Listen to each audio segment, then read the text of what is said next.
How's it going, everybody? And welcome to another episode of Tide Pod, the official podcast of Tide Illustrated. It is Tuesday, May 20th, and I'm here with Tony Sakalis. Tony, how are we doing today? Yeah, I'm doing fine. We're in the middle of the summer. It feels like it's rained every day in Tuscaloosa. I think I said that last podcast, and it's still raining. Actually, it's not raining today, but it rained all weekend. It's muggy after. We're getting into those summer months. It seems like football is an eternity away, but really we're only a couple of months away from fall camp. So it'll be starting, sooner than we think. That's the only thing I'm kind of holding on to at the moment.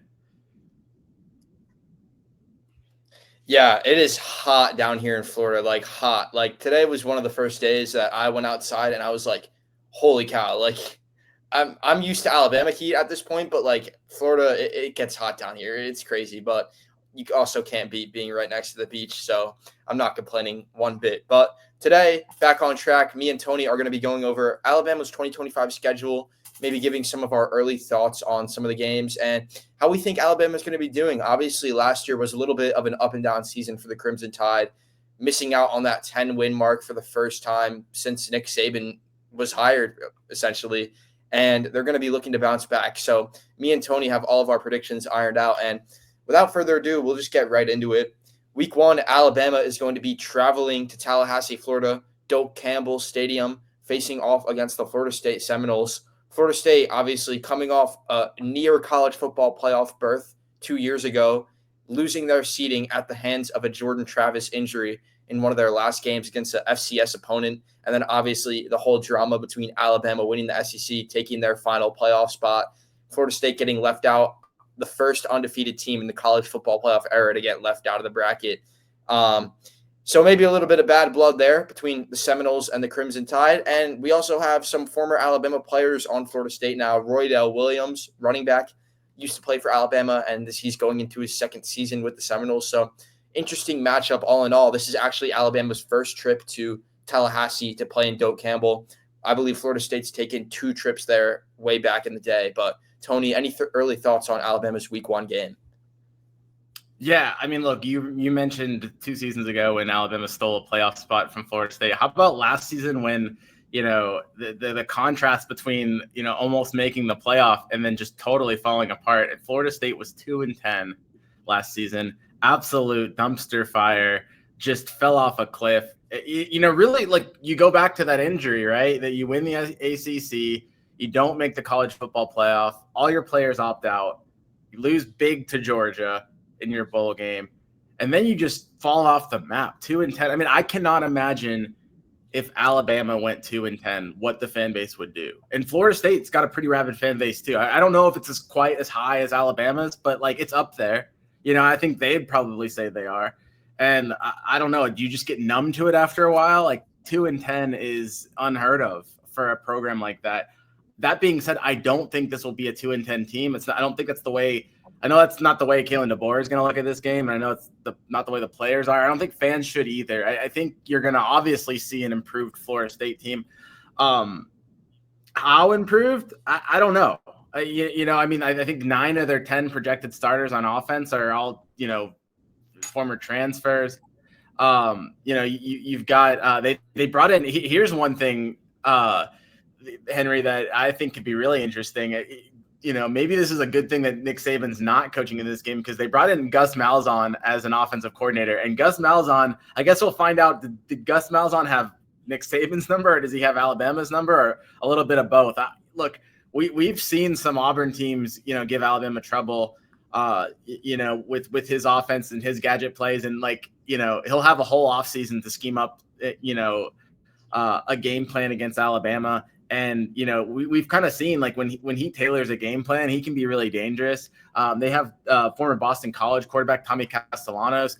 He's a guy that, can be a dual threat player, and that's hurt Alabama in the past. I mean, you look at, what Diego Pavia did in Vanderbilt.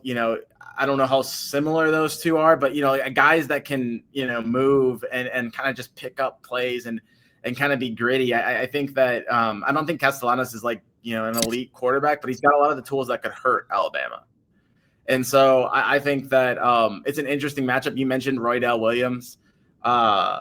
I think that, there might be a chip on his shoulder to prove himself. You look at, and then on the other side of the ball, Florida State should have a decent defense. And you look, this will be whoever wins the starting job. I think it will be Ty Simpson, but this will be his first start, and it's going to be in a loud stadium. I mean, this is one of the better environments in college football. This is not one of those neutral site games. This is going to be in enemy territory, loud, first game. You don't have a warm up against the group of 5 team. You're just thrown into the fire. We really haven't seen that. I can't think of, in the whole Saban era, did they start off the first game of the season in a true road game? I can't remember the last time Alabama did that. That's tough. That's just tough to do. It's tough. It's tough enough to go, to like a Texas in week 2, going right out the gates to a place like Florida State. That's not easy. Yeah. This should be a very interesting game. Obviously, you mentioned some of the transfers. They added Tommy Castellanos from Boston College. I'll go into a little caveat here. When I got my Xbox and got College Football 25, Boston College was actually the first team I rebuilt, and I had a lot of fun playing with Tommy. He is a dual threat quarterback. He can move with his legs. He was let go from the Boston College program by Bill O'Brien, another former Alabama connection there. But he was let go from the program. I believe there were some discipline issues with him. But he gets another shot in the ACC at not arguably, a more prestigious program with some higher expectations than Boston College. He's not in Chestnut Hill anymore. He's playing in front of same colors people. Yeah, same colors. Hopefully he kept his cleats, but should be interesting. You mentioned that dual threat quarterbacks have given Alabama some trouble in the past. Castellanos, he's a little bit on the thinner, lighter side compared to a guy like Diego Pavia. He's only 5'11", I believe 190 or so pounds. So maybe he won't be as gritty, but he's definitely a quick quarterback. And you mentioned the environment is going to be one thing. But one thing I will say is I believe this Alabama team is kind of ready for an environment like this. They had to endure a lot last season, going on the road, losing at Oklahoma, losing a game to Vanderbilt, losing in a crazy environment at Tennessee. I believe we've heard a lot of people say last year was kind of the, mess up season for Kalen DeBoer in Alabama, the season where they can try to kind of experiment with some stuff and, see what works. And I also think last season gave this roster a lot of experience to go into these road environments like Florida State. And I think, you're bringing back so many veterans on the defensive side of the football. Obviously, having a new starting quarterback is one thing, but with all the experience surrounding whoever the starter will be, I think that bodes well for Alabama in this game. And honestly, I think this game can kind of be similar to what we saw with Alabama in Madison last year, where they went in, maybe Wisconsin, they kind of looked like they could make some noise early, but obviously an injury affected them a lot. But maybe Alabama can dominate this Florida State team. I think they can. And I'm personally taking Alabama in this game by a good margin here. What is your? We're going to try to really put us on the spot here. I didn't warn you about this heading. Yeah, well, let's do score predictions here. I'm gonna regret it because I haven't planned, so these are all gonna be off the top of the head. But I feel like that'd be more interesting if we did score predictions. So I'll go first since I randomly threw this on you. I'm gonna go 34-17. I think it's not gonna be a blowout per se, but I think Alabama's strength will be on the defensive side of the ball. I think that you've got a lot of. I think the secondary is going to be improved. You talk about chasing down a guy like Tommy Castellanos or Roydell Williams in general, like having, those veteran linebackers, Deontay Lawson, Justin Jefferson, Nikhil Hill-Green coming in. You're going to have, those are the kind of guys you want when you're facing this. You also got some guys that can really set the edge. So I think the running game is going to be something that they'll be able to control. So, 17 points. I think they'll keep them under 21. I like Alabama, in a comfortable win, but not necessarily one that you're blown away with on the scoreboard. Yeah, I like the range you got. I mean, I'll keep it at. I guess I'll go 37-14. I think Alabama will be in control from this game for the start. I think, like you mentioned, Florida State having a brand new offense, it might be a little tough for them, especially going against a veteran defense, a defense full of veterans like Alabama has it's going to definitely be a test for the Seminoles from that standpoint. And I think Alabama will be able to score the ball throughout the game at a pretty consistent clip. So I'm personally going with Alabama. Right, but yeah, moving on to week 2. On to week 2, yes.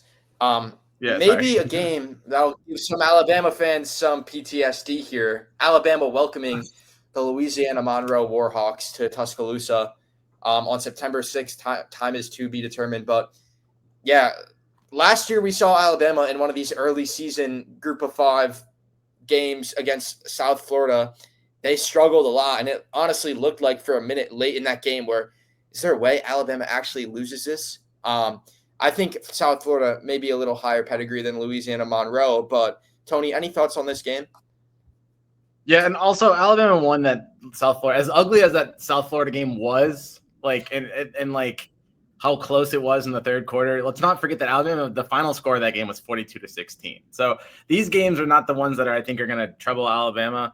I think that this is going to be one of those. I mean, look, you don't need to go farther than the name UL Monroe to know that, this is anybody can beat anybody. If this was the team that beat Nick Saban in 2007, different circumstances, different team. I think that there's no way that this is a close game. I'll go ahead and we won't waste too much time. We're not going to break down Louisiana Monroe's roster. One, because I don't really know Louisiana Monroe's roster. I'm gonna go shutout. I'm gonna I'm talking about this defense. I'm gonna go. Let's see. I'll go straight 56-0. Yeah, I definitely agree with you there. I think Alabama's going to blow this team out of the water. But one thing I will say is Louisiana Monroe's starting quarterback, Aiden Armetta, I want to say the last name is. He's a redshirt junior, and he is a transfer quarterback from New Mexico. And last year we did see a transfer quarterback from the state of New Mexico give Alabama a lot of trouble in Diego Pavia at Vanderbilt, like we mentioned. So hopefully for the I think there's a little bit of a difference there. Yeah, hopefully for Alabama's sake, that doesn't happen again, because I think a loss to Louisiana Monroe, the streets would be ablaze in downtown Tuscaloosa. But yeah, Alabama's going to blow this team out. I'll even go higher than you, more ambitious. I'll give them a 60 spot versus Louisiana Monroe, 60-0. Wait, how are you getting this 60? I don't. Maybe they missed an extra point or a few or something. I guess. I think Alabama is going to score more than 60 points, and they're going to shut Louisiana Monroe out. I think that's better. But moving on to week 3, Alabama will take on their second non-conference Power 4 program in the first 3 weeks. Wisconsin. They obviously played Wisconsin last season on the road. They blew them out, and they're going to be bringing them into Tuscaloosa now. Last season, Wisconsin had some injuries against Alabama. Maybe things didn't really go their way. I know they were kind of moving the ball in that first drive, but Alabama ended up taking control of that game. Tony, any thoughts on the Badgers? I just don't see this being a close game at all. I've seen people predicting Wisconsin getting like just 2 or 3 wins this season. I don't think they're going to have a strong team. I think at this point, any of the kinks that Alabama might have had are going to be a little bit ironed out. The thing I would say to guard against maybe would be looking ahead to that trip to Georgia. But even that's going to be in 2 weeks because there's a bye week after this game. You're at home. There's not the, playing in Camp Randall like there was last year. And that wasn't even a problem. I think last year's Wisconsin team had a better chance of beating Alabama than this year's Wisconsin team, and that was a 42-10 beatdown. So I just don't see this being a close game. I'm tempted, Henry, to go back-to-back shutouts, but I don't know. I feel like I'm tempting fate there. So I'm gonna go. I'm really gonna go for a blow. I'm gonna go 45-3. And I think you're going to start getting some buzz about Alabama after, back-to-back beatdowns. I mean, I guess what do I have? 45-3 and 56-0. So, you have a 105-3 little run there. I think you're going to start, getting some some big buzz and a good feeling about Alabama heading into a marquee matchup against Georgia. Yeah, I'll keep it short and sweet here just because, it's Wisconsin. I'm not the most knowledgeable on Wisconsin football, but, they have quarterback Billy Edwards transferring in from Wake Forest. But I think, like Tony said, he kind of hit the nail on the head right here. I think last year's Wisconsin team was much more equipped to beat Alabama than this year's team will be. And obviously, coming into Alabama for Wisconsin, it's a really tough environment, traveling all the way from the northern territory of the United States to the southeast.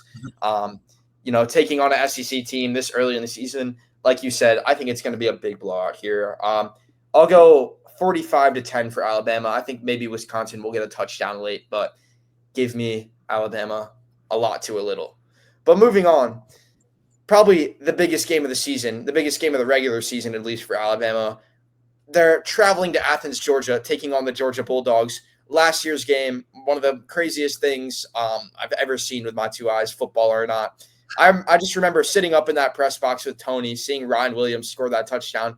And I don't even think me or Tony reacted. I just think we sat there and just I don't think that we said a word after that. It was crazy. And if Alabama's game on September 27th can match the hype it can match the hype from last year's game, I'll be super excited. But Tony, any thoughts on this game? Yeah, so I'm not really high on Georgia this year. And normally, one of these years, I mean, Georgia's going to beat Alabama in the regular season. It just seems like Alabama just has Georgia's number. But you would think that, playing between the hedges, everything's lining up for this to be the game, the payback from last year. I just don't believe enough in Gunnar Stockton. And look, there's been Georgia quarterbacks in the past, Stetson Bennett, that I've just continuously been down on, and they have been proven wrong. I'll have to believe it to see it with Gunnar Stockton. I don't, they're also losing a lot on the offensive line now. I know that they have some people returning, but the mixture of maybe not the best offensive line, you're still somewhat early in the season. You've got a new quarterback. You're relying on two big transfers at the wide receiver position in Zachariah Branch from USC and Noah Thomas from Texas A&M. Those two guys are good, and I think that those were solid additions from Georgia.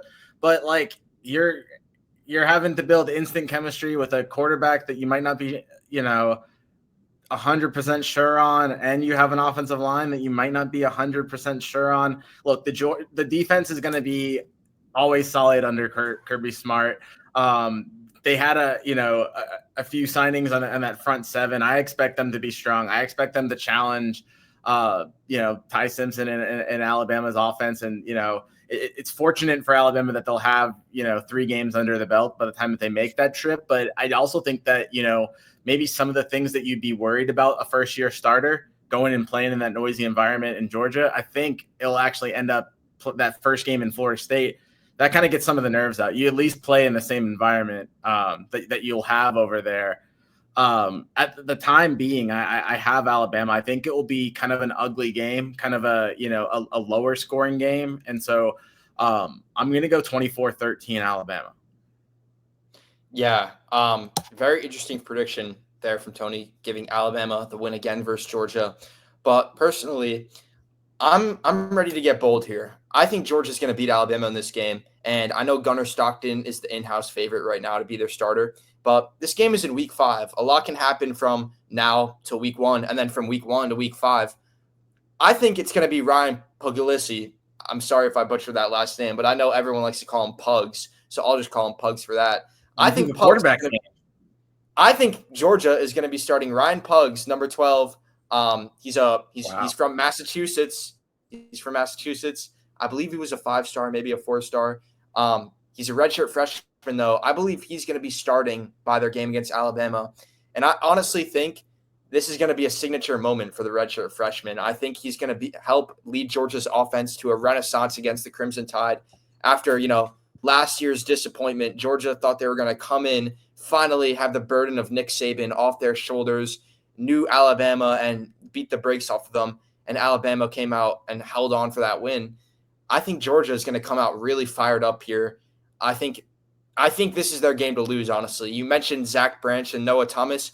I also think maybe they can repeat some of the magic Alabama had with freshman Ryan Williams. They brought in, I believe, 4 freshman wide receivers. I really like CJ Wiley, Taylon Taylor. They have a lot of speed in that receiver room now. They still have tight end Oscar Delp, who can create mismatches over the middle of the field. Then last year, Georgia's wide receivers also had a really big drop problem. I believe it was Arian Smith who led the SEC in drops. He's off in the NFL now.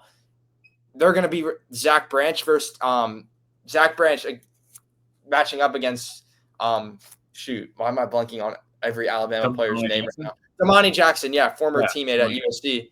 That's going to be a lot of fun there. And then defensively, Georgia obviously returning guys. You have CJ Allen in the middle of the defense still. You have guys in the secondary like Dalen Everett and KJ Bolden, Daniel Harris. You have a lot of really talented players back there, and it's a Kirby Smart coach defense. They're always going to be solid. I think Georgia is going to hang on for this game. I think they're going to win 28-20. One possession game there, 8 points. And I think, honestly, after this game, you're going to see a lot of Alabama fans up in arms saying, maybe Kalen DeBoer isn't the answer. I feel like last year, obviously, Alabama had their bumps in the road. But at least for me, I was always able to look back on that Georgia win and be like, okay, well, this is what Kalen DeBoer can do at his peak. He can beat top teams in the country in in crazy games, score 41 points on Georgia's defense. This is why they hired this guy. I think after this game, Alabama dropping their first in SEC play, there's going to be a lot of uneasy stomachs in Tuscaloosa, and I'm going with Georgia here.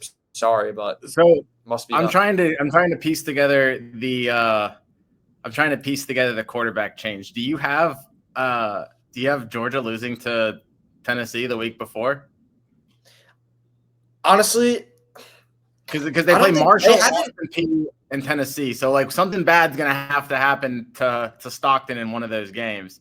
I'm not gonna predict injury. I'm not gonna predict an injury or anything. I don't think they're gonna lose a game. But has Gunnar Stockton really been named the starting quarterback yet? Yeah, I mean he was good enough against Texas. I think they've been in a QB battle this spring. I think Puggs is gonna win the job. I think he's more talented. Wow. He can push the ball downfield. They brought him in for a reason. I mean, I feel like you wouldn't have a redshirt freshman in the QB battle if you didn't have a realistic chance to win it. I think I really like Puggs. I mean, I think he can win the job for sure. And I don't know. We saw Georgia. You're going to drop a bombshell on us and have them lose at Tennessee right before. That would be. We've seen we know what Georgia's offense looks like under Gunnar Stockton. We don't know what it looks like under Puggs, and I think honestly, with his arm, he can lead them to a renaissance, like I said a little bit, and put them back in the driver's seat of the SEC. I mean, I think Alabama's going to lose this game. Even whether it's Gunnar Stockton or Puggs, I think Alabama loses this game, at least right now. I got you. The next one on the schedule is a little bit ominous. Yeah. Week 6, Alabama is going to be welcoming Vanderbilt to town. Diego Pavia, once again, he's back for another season. Maybe in Tony's scenario, Alabama fans will hope they don't have another letdown to Georgia. But in my mind, Alabama fans are going to need to beat Georgia, or they're going to need to beat Vanderbilt after losing to Georgia. But back on track, Tony, what are your early thoughts on Alabama's game against Vanderbilt week 6, October 4th? Alabama against 35-year-old Diego Pavia. Look, I don't think there's any way that Alabama is going to be caught sleeping, whether they beat Georgia, whether they lose to Georgia, whether they're 0-4 at this point. I think that, this is one of those games that you can't lose to Vanderbilt at all. You definitely can't lose 2 years in a row. That would be, and then you can't lose at home. All three of those things, this can't be a game. I don't think this is going to be close, but I do think that Diego Pavia is going to be sneaky, a pain in the ass for Alabama. I think they'll get a touchdown. I'm going to predict them to get more points against Alabama's defense than I did Georgia, but I'm going to have Alabama win 40-20. I think that you're not going to, you're still going to be able to put up points like you did last year, except now you're not going to have those defensive those third downs. Those I think you're going to have a more focused team. You're going to be at home. The ball's going to bounce your way a little bit more because it can't. You can't be unlucky like that 2 years in a row. I'm going with Alabama, so I'm just all about the Tide right now. I guess I'm 5-0. Yeah, one thing I will say is going to the Vanderbilt game last year. I understand the whole thing about Vanderbilt maybe not having the most passionate program. I mean, I believe that stadium was 80% Alabama, but I actually think Vanderbilt is kind of a hard place to play just because they blare that freaking horn after every play. I feel like that sailor horn, whatever it is, that thing is, I don't know. They have like the best PA speaker system in my opinion. That it was annoying. But yeah. I think that's the only time I've heard someone complain about playing at Vanderbilt being an advantage. I'm just saying, I couldn't concentrate writing with that speaker in the background. They were blaring that boat horn. Like I don't know what it was, and they have a great PA announcer too. I don't know that guy's name. I think I've seen him on TikTok, but I loved his enthusiasm. But I think Alabama's definitely going to be more focused, like you said. I think they're going to come into this game maybe not with necessarily a chip on their shoulder, but they're going to come in kind of with something to prove. Obviously, losing to Vanderbilt was a big turning point for them last year. Nobody saw it coming after beating Georgia, being the number 1 ranked team in the country, going into Vanderbilt, a program that's been a doormat of the SEC for as long as I can remember, and dropping that game in such a weird way. It seemed like it just seemed like the whole game I was waiting on. Okay, Alabama's going to finally make a stop here, and then okay, they're going to score and take the lead here. And then Vanderbilt just kept striking back. I think, like you said, Alabama's going to be way more focused this year. They're not going to have as many lapses like they did last year. And I kind of am on the same lines of your prediction. Maybe a little get-back game after losing to Georgia the week before. I think Alabama's going to win. I'll go 42-17. I think Vanderbilt will score some points, like you said. Diego Pavia likes playing well against teams from the state of Alabama, but I think Alabama will finally get him in this one. And then moving on after that, last year, this game was a big get-right game for Alabama. They shut out Missouri. I believe the final score was 34-0 off the top of my head. But they're traveling to Columbia this year to take on the Missouri Tigers. There is a strong contingent of Missouri alumnus on the Alabama beat, so that'll be one fun aspect of the game. But Tony, you have any for us to go to? Yeah, Tony. Any predictions for this game? Yeah, look, I don't super love Missouri in this one either. I kind of like Penn State transfer quarterback Bo. I can't say his last name. Pribula.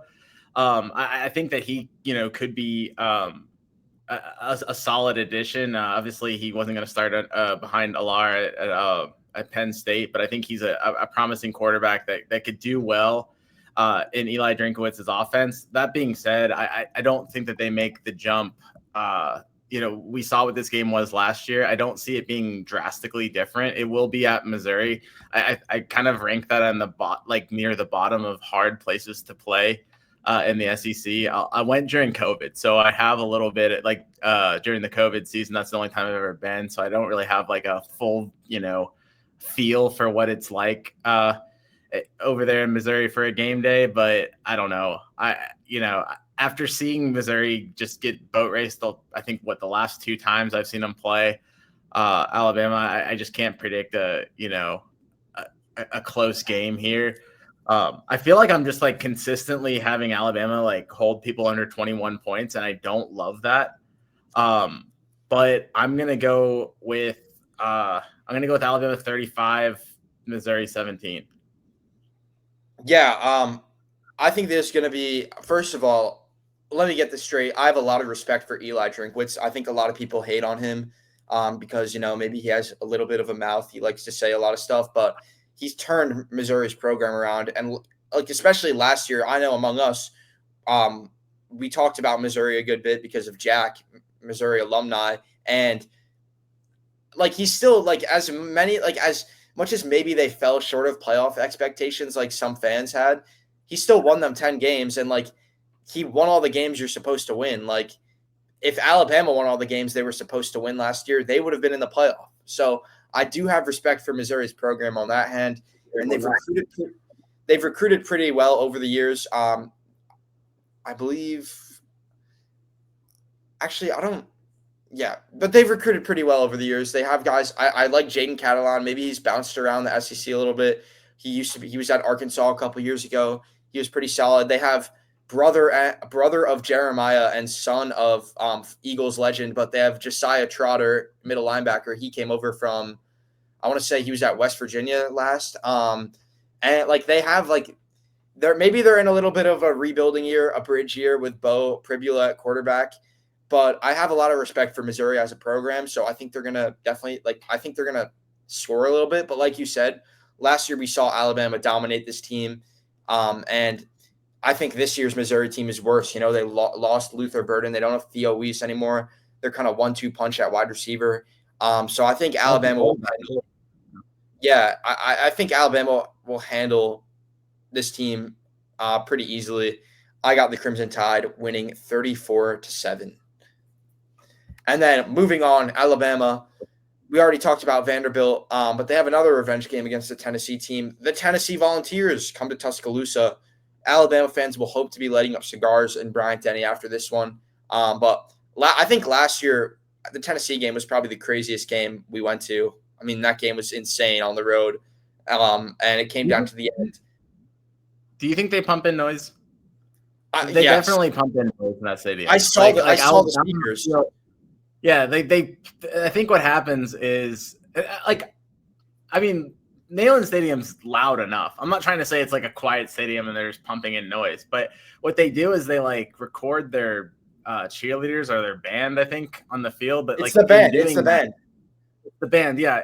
In doing that, they like pick up the crowd noise, and that's also blaring on the field. And so, like, it's like extra crowd noise.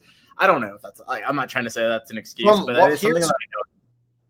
I'll give my firsthand experience of this. Last year, I remember walking down on the field towards the end of the game. My body was shaking because the game was already like insane. Like that was pretty like.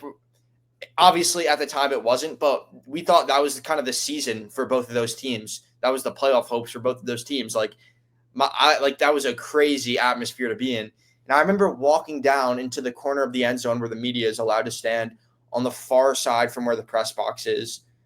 So Alabama's sideline, I guess. But I was trying to look at it on the field, and it was so loud in my ears. And I turn around, and there's a giant PA speaker right behind me pumping in the band and pumping in noise. Like I'm not trying to take away from Tennessee's atmosphere. I think that was one of the best like experiences of college sports I've had ever. But I could see how like that would be a little frustrating for Alabama's like trying to, talk on the sideline and draw up plays and having this band blaring in your ears. But sorry, let's get back on track. Tony, what is your prediction for this game? Yeah, so this was going to be somewhat of a closer game before the drama of the spring happened. In Tennessee, lost Nico Iamaleava.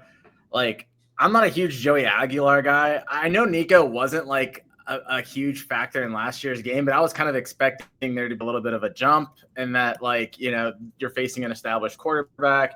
You still are with Joey Aguilar.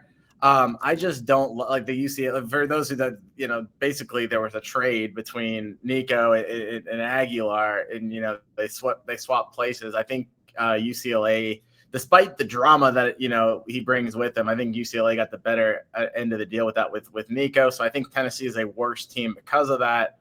They also lose Dylan Sampson at running back.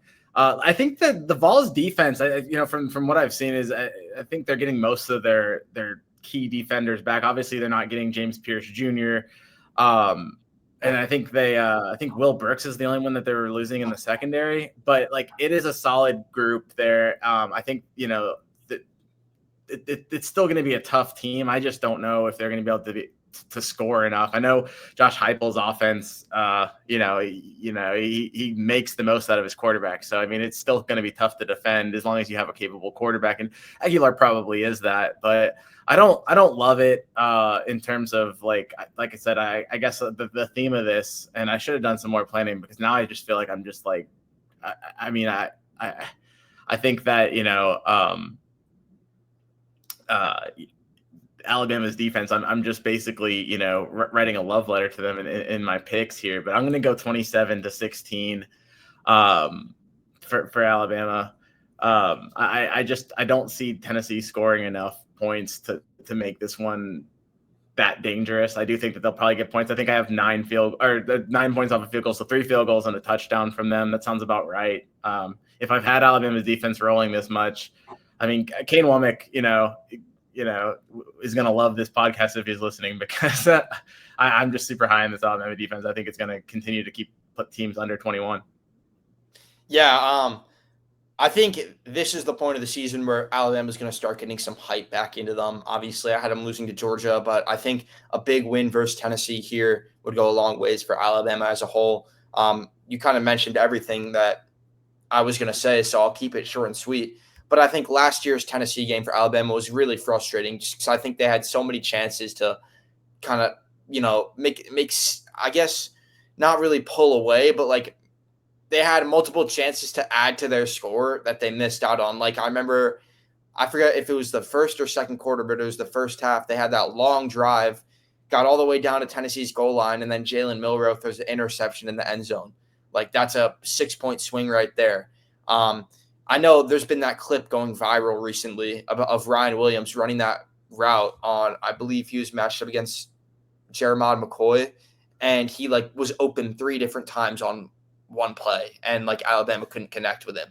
And that was just that's just one thing. I haven't watched the all 22. I don't know all the other missed chances the Crimson Tide had, but I think that was the theming of last year's game: missed chances. And Tennessee ended up capitalizing on them in the end to get that win in front of the home crowd and then rush the field again. I think, like we kind of talked about for the Vanderbilt game, Alabama's going to be coming into this game much more focused. I think we're going to see less of those silly mistakes that an Alabama team of the past wouldn't have made. And I think Alabama, this is going to be a little lower scoring of a game, but I have Alabama winning around 24-17, I'll say. Still one possession, still close, but I like the Crimson Tide to hold on here. And then moving on to week 9, one of the more interesting games of the schedule. I'm super excited to hopefully get to this one, though.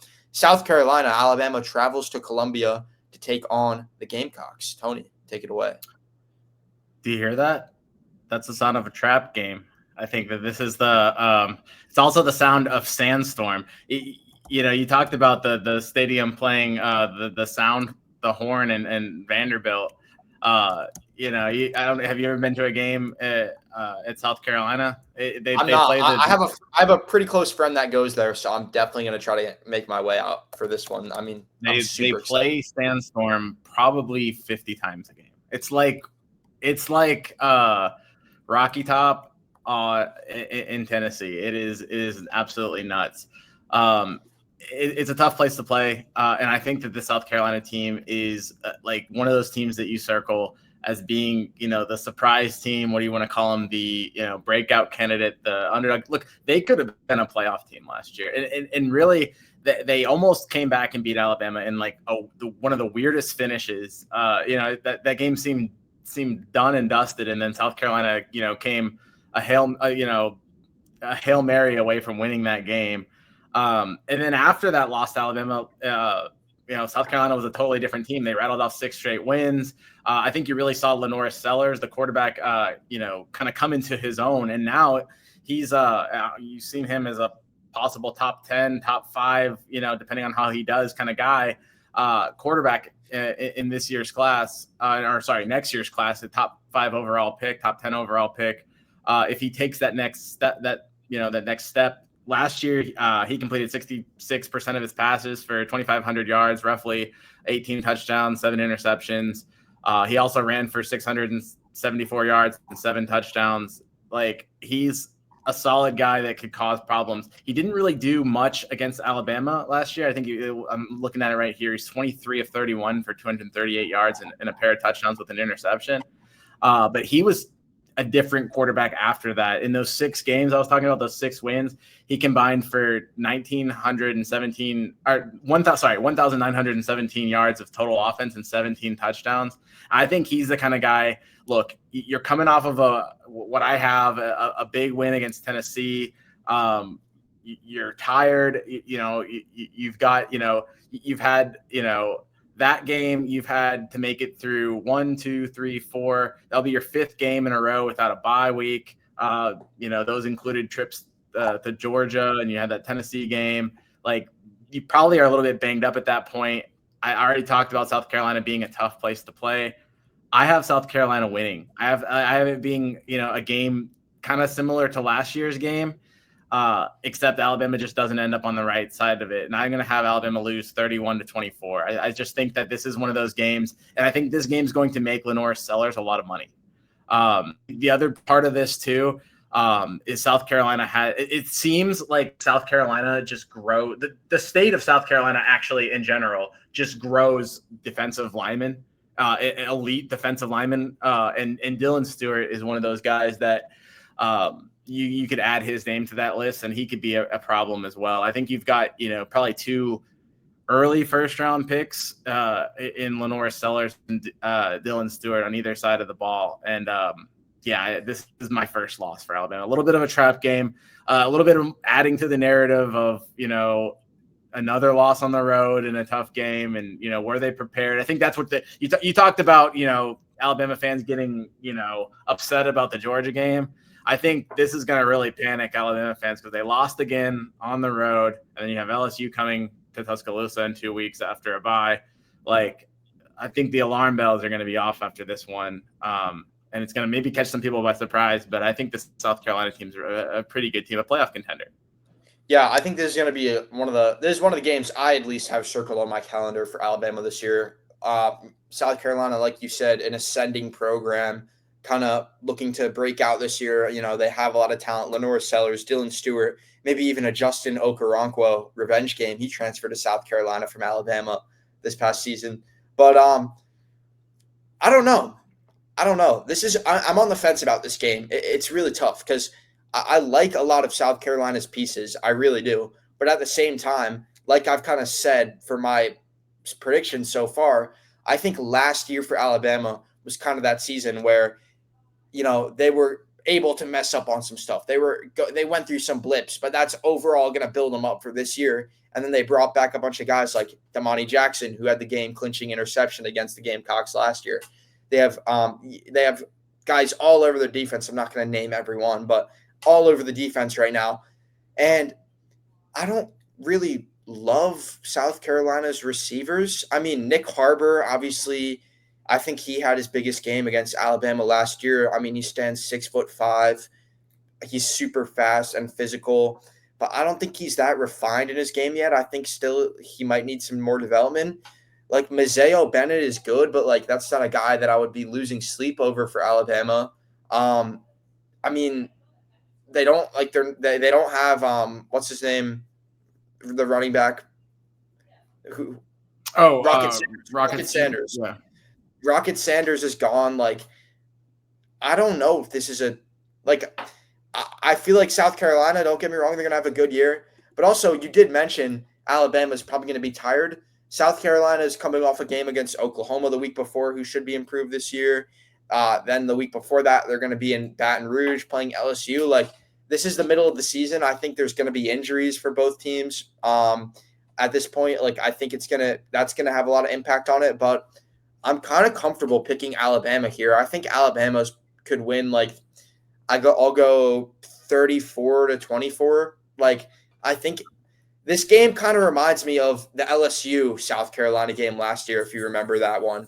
South Carolina had a lot of hype going into it.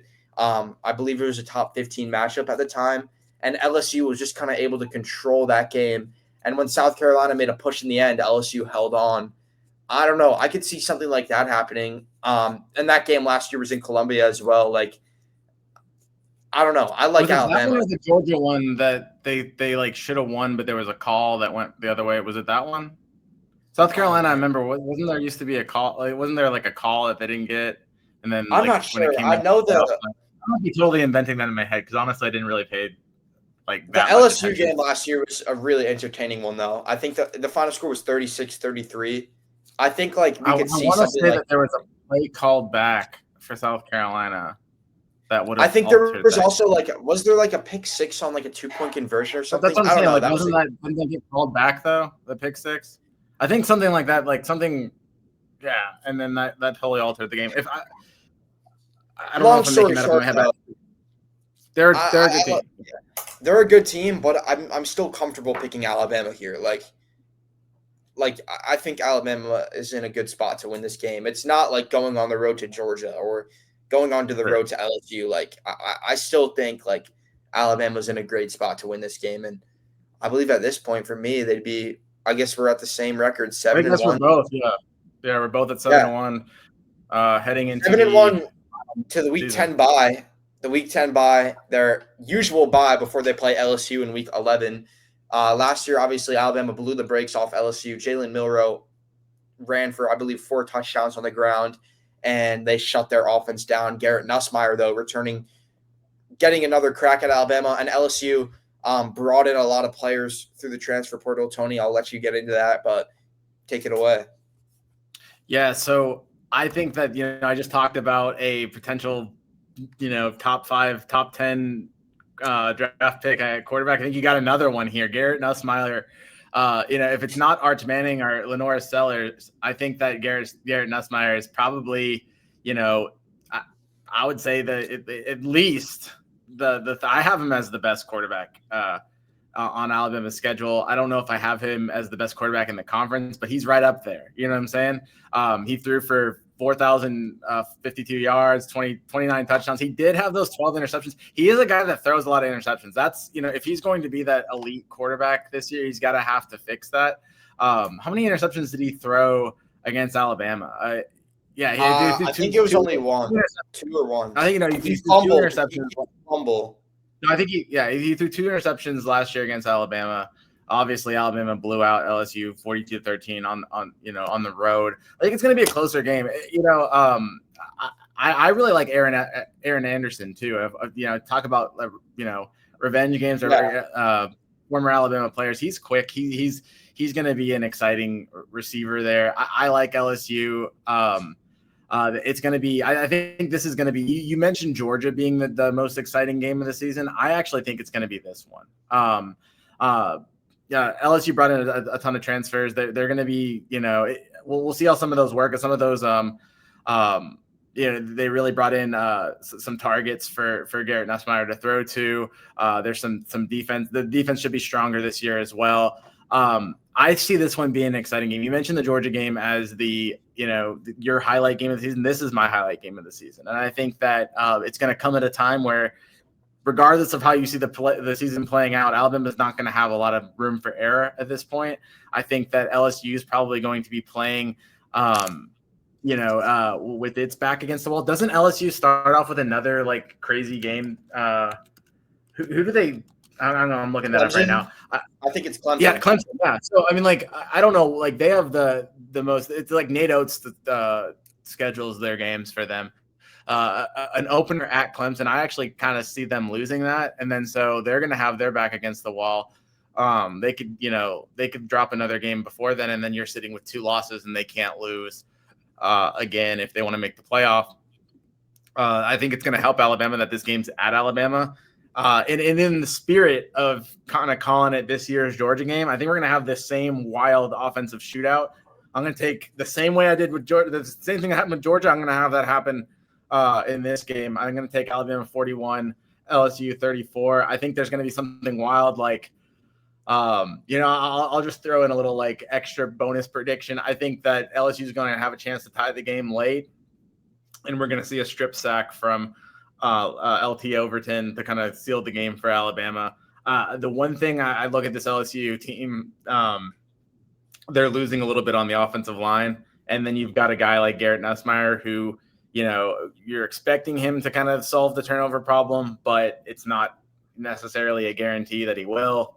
I think Alabama is going to get a late turnover. I'll go ahead and predict it to be LT Overton with a strip sack, but I think Alabama escapes Bryant Denny Stadium with a win. This is going to be a tense game. I wouldn't be surprised if at one point LSU was winning and then Alabama was winning. It's kind of just a back and forth game. And I do think there's going to be some offensive fireworks in it as well.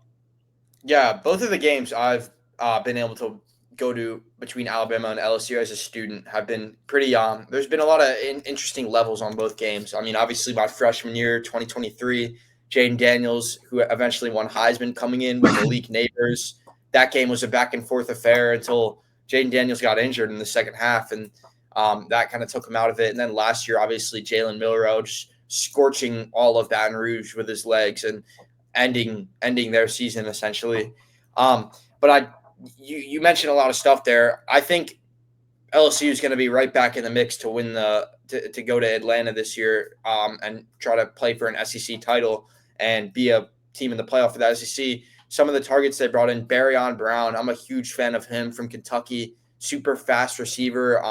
Just kind of Kentucky's offense was a little inconsistent over the past few years, but he has true NFL potential. And then Nick Anderson. I mean, Alabama lost to Oklahoma last year, and Nick Anderson didn't even play. He was injured, I believe. So he's a guy that'll be there. You mentioned Aaron Anderson already. They also have guys like Chris Hilton behind him. They have Trades Green at tight end, Caden Durham back at running back. I mean, this is a stereotypical LSU offense just with weapons galore for Garrett Nussmeier, who I think is going to – I'm a huge Nuss fan. I can't – like – all bias aside, I am a very big Nuss fan. Like, I think he's going to be a great prospect in the NFL. Like, watching him play is like, I don't know, like, the best way I can explain it is just calming, like watching pocket passers who can sit in the pocket and just throw the football just right over defenders, right into the pocket for receivers. Like, it's just calming to watch. And I think Nuss is one of those guys that I enjoy watching. Like, defensively, they brought in Jack Pyburn, who was at Florida before, I want to say. Patrick Payton, another guy off the edge. So they have a new edge rusher duo there. And they bring Whit Weeks back, who I believe was their leading tackler last year, and Harold Perkins, of course, for his third season there. And they have – it feels like Harold Perkins has been in the league for 15 years. Yeah. Their secondary – I feel like LSU's secondary is always – a little bit of a question unless they have like another freshman like Tarek Stingley who stands up or something. But they still have some they have returning guys back there like Ashton Stamps and Javion Toviano. I may have butchered that name, but I mean they're bringing a lot of guys back and they're bringing in a lot of transfers that I'm really high on. I think LSU is definitely going to be in the mix this year, like I said. But with that being said, I think this is one of those games that Alabama is going to be juiced up for. Coming off the bye, obviously, after 5 weeks in a row of tough tests, Alabama is going to be prepared. Kalen DeBoer is going to come with his best game plan. I think last year I kind of said for the Georgia game, I felt like they kind of emptied their playbook. Like, I feel like the weeks leading up to Georgia, they were kind of waiting to release everything for that Georgia game because they knew how important it was. And I think that might be this type of game where Alabama just, puts everything on the line here and does everything they can to win this game. I think, on the same lines that you said, it's going to be one of those crazy back and forth games like LSU and Alabama have often, it seems. And I'll go Alabama for the win here, 45-42, 8-1 at this point, I believe, for both of those. But moving on, Week 12. Another game that might hurt the stomach of some Alabama fans, Oklahoma. I mean, gosh, I'm glad I wasn't there because this game last year was just brutal to watch. And I couldn't imagine how you would have felt sitting in that press box. Not in the sense of oh, you want Alabama to win. Just it was just bad football. It was just ugly. Alabama just played ugly. But you take it away and I think you were ready for it at that point because they had basically seen it was the same story on defense as the Vanderbilt game where they just couldn't get him off the field, and it seemed Oklahoma was just basically running down the clock and Alabama couldn't do anything on offense. and it was terrible. I think it's going to be another scary game this year. This is another like trap game alert. I think that like Oklahoma. I don't think Oklahoma's gotten enough buzz this offseason. They're going to be a good team. They lost Jackson Arnold, but they bring in Washington State. First of all, they bring in Washington State offensive coordinator Brett Arbuckle. Okay, and then they also bring in quarterback John Mateer, and John Mateer, could be a sleeper Heisman pick if things go totally well for Oklahoma. Like, I don't know. Oklahoma has such an insane schedule that I don't know if things are going to go well, but if they do, I think John Mateer could win Heisman. He's a really good quarterback that we're not talking enough about. Dual threat potential. Just really a guy that I could see presenting some big problems for Alabama. Once again, one of those kind of letdown games where you're coming off of a big game. I think you're coming off of that shootout against LSU that I predicted. I think this could be another big time, barn burner kind of games. You also have Jaden Ott, the California running back that they got out of the transfer portal.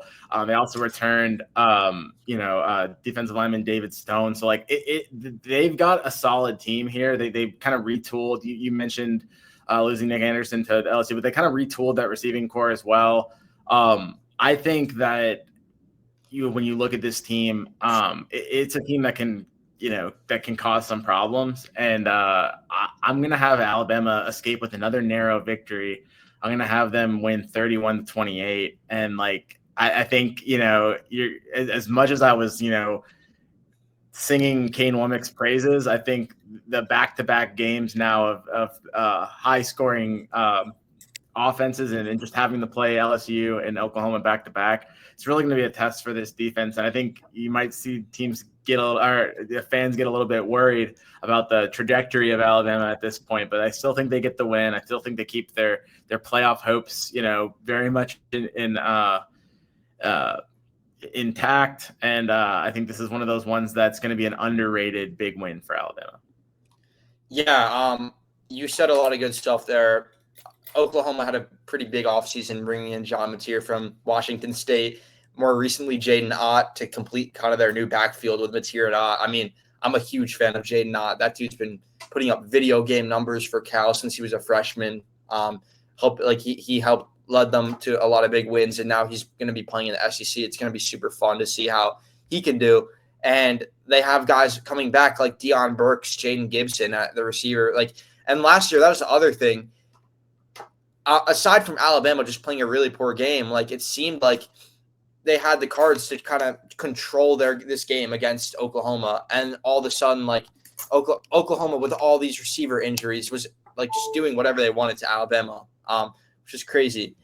But I'll keep it short and sweet because we're kind of going long here.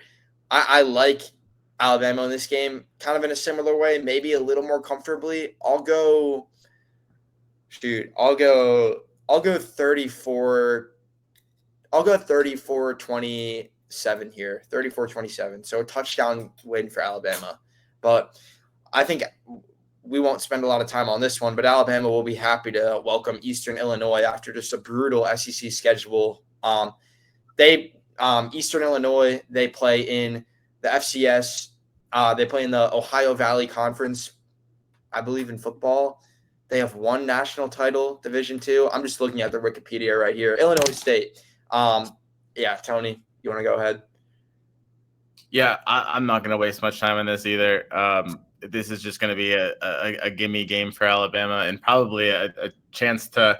You think out of these close games, they're probably going to get banged up a little bit. So probably a game where they're going to need an easy game, just because they're probably going to be banged up. Everyone's banged up at that part of the season, and they would have had a grilling stretch. I think they're just going to win. I also think it's a good opportunity for the defense to kind of get things settled. I'm going to go with another shutout. I'm going to go 62-0. Just kind of like an easy get-right game. I don't think Eastern Illinois – I couldn't tell you a thing about Eastern Illinois. I think I even kind of zoned out when you were reading the Wikipedia page. So I think it's going to be. I got one fun fact for you, or I got two fun facts for you about Eastern Illinois. But I won't go too long into it. I don't know who's starting at quarterback for Eastern Illinois this season, but Tony Romo and Sean Payton both played for this program. Tony Romo obviously had a long career with the Dallas Cowboys, and then Sean Payton, current coach of the Denver Broncos, Super Bowl champion, winning coach. Those are the only two retired members for Eastern Illinois, number 17 and 18. So hopefully there's no Tony Romo or Sean Payton at quarterback for Alabama's sake at Eastern Illinois this year. But I mean, yeah, that would certainly. I didn't realize that. Yeah, I knew he had went to one of those Illinois. So, yeah, that doesn't change my pick at all, though. Yeah, fun little fact, but shouldn't be a fun game for Eastern Illinois here. Alabama's probably going to win. I'll just go with your score, 63-0. I think they're going to get their second 60 piece of the season here and shut out Eastern Illinois. Actually did my math wrong, and I said 62, so I'm going to stick with it. Missed extra point. Okay. Sorry, Connor Talty. I said 62. I wasn't doing the math right, so I'm going missed extra point. That'll be the only bad thing on the day that happened in Alabama.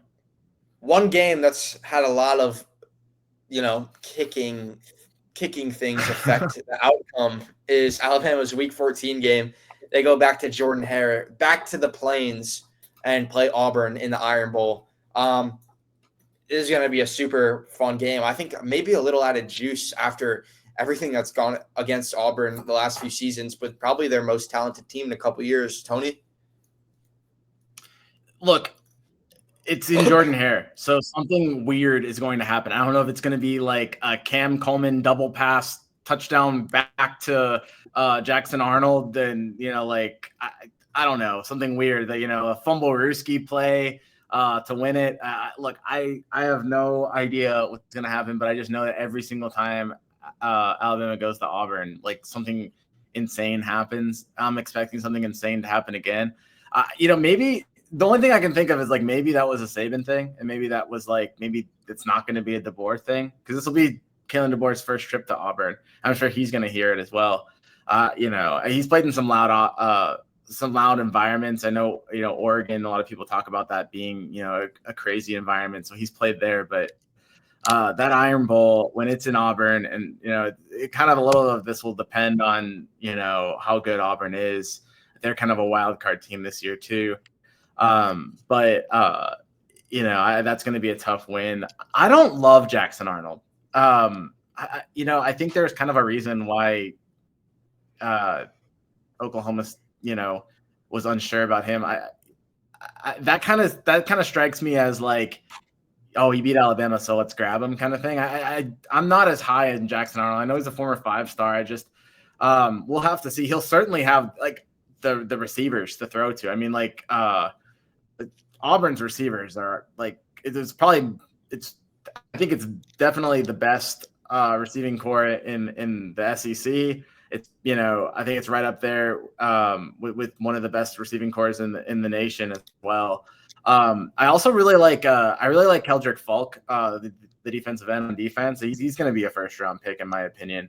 I think he's a guy that you're going to see kind of jump into that elite category this year.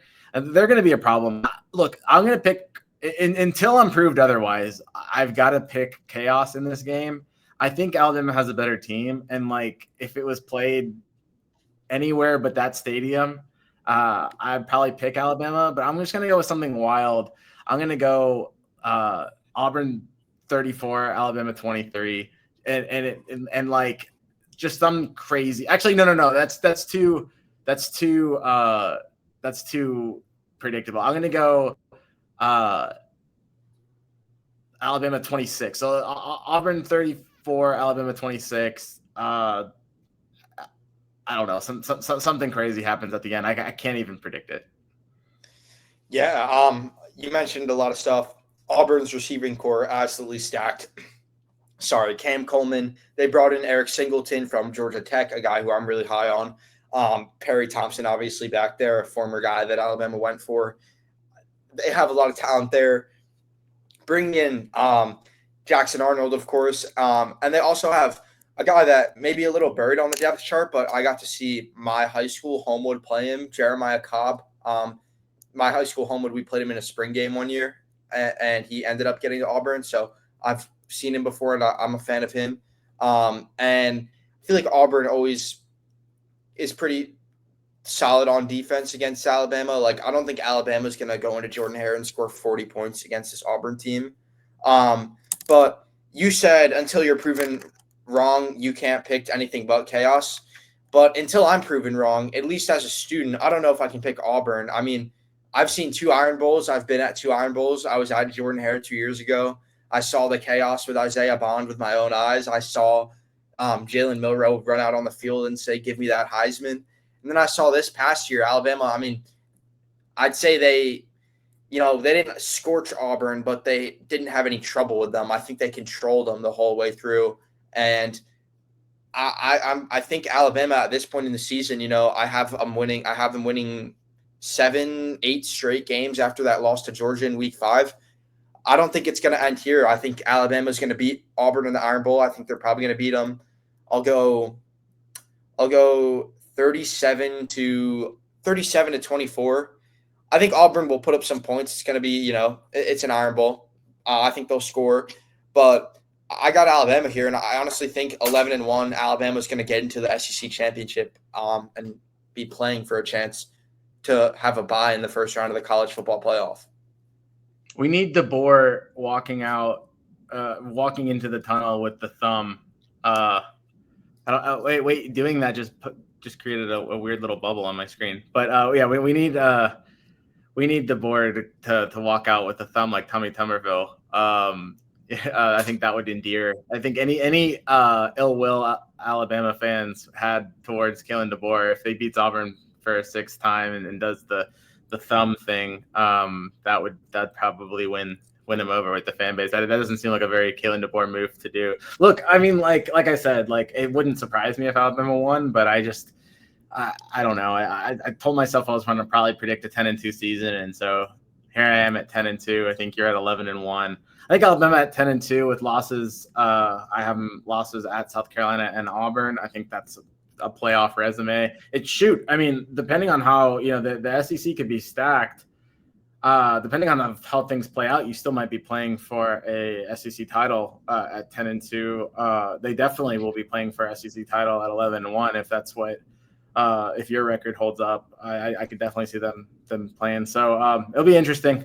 That was a fun ride though. We went a little bit long this time, but I'm sure we'll probably do this again. Honestly, before the season starts. I mean, maybe next time we do it, we can come a little more prepared and prep. And honestly, it's gonna be a lot can happen from now to week 1. We don't know. We really don't know at this point.